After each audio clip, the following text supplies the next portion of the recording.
Joining me now, Pennsylvania Congressman, House Foreign Affairs, Judiciary and Armed Services Committee member Guy Rushenthaler. Congressman, good to see you this morning. What say you about that pick in particular by Joe Biden? Well, Dagan, good morning. Thanks for having me on. And as always, please just call me Guy.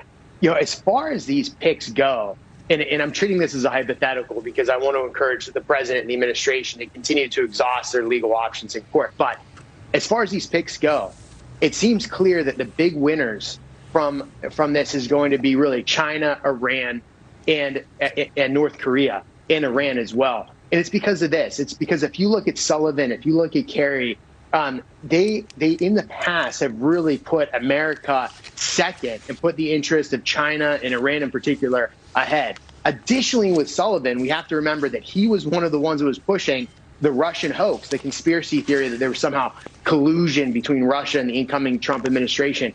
He actually was one of the ones that was gumming up the works with the transition of power between the Obama administration and the Trump administration. So this is just going to be Obama's really third term in terms of foreign policy. And remember, their foreign policy was a disaster. We had the Iranian nuclear deal, which funded Iran, which allowed them to fund terrorist organizations all over the region. You had the failures in Syria as well. You had the rise of ISIS. But the big difference this time, Dagan, is there's a new rising superpower in China. It's very clear from the comments Sullivan has made, the comments that Biden has made in the past, they will likely ignore the rising threat of China as well. So it's a much more dangerous playground than it was under Obama. This will be disastrous. John Hilsenrath, you want to jump in here?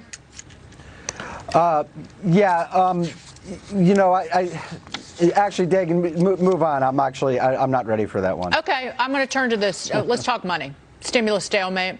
Congress remains divided in agreeing to coronavirus aid. We had the owner of Bobby Van's Restaurants here on Last Hour. He's like, I won't survive if we don't get more paycheck protection money. A group of more than 125 of the nation's top economists speaking out and urging the government to pass a stimulus package. They say the additional funds would help low-income spending, would assist in keeping millions of people out of poverty. Just looking at the money, the unspent money that just simply needs to be reallocated, I think it's about $135 billion left over from the Paycheck Protection Program. What's the holdup, Congressman Guy, in reallocating that money? Dagan, the holdup is really Nancy Pelosi and the far-left Democrats. All summer and in the fall, you had them holding up another relief package because they had this outlandish wish list of stimulus checks going to illegal immigrants, tax cuts for billionaires and millionaires in blue states. And of course, they wanted to bail out the mismanaged budgets of blue states, which have been mismanaged for decades. So it was these radical policies that kept Republicans from joining with the Democrats. But I would encourage Nancy Pelosi to have a skinny package, one that gets real help to real people that need it. More money in PPP, more idle loans and grants, for example, more direct stimulus payments to American citizens. We can find a middle ground. Unfortunately, Pelosi and the far-left Democrats will not budge from this far-left Democrat wish list that you saw in the so-called HEROES Act.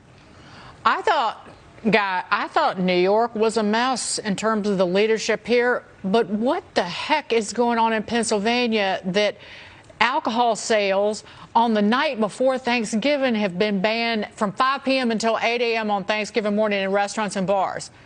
Where's the science in that? Right. There is no science here, Dagan. We have Governor Wolf, probably the most liberal governor in the United States, second only to Gavin Newsom, calling these shots.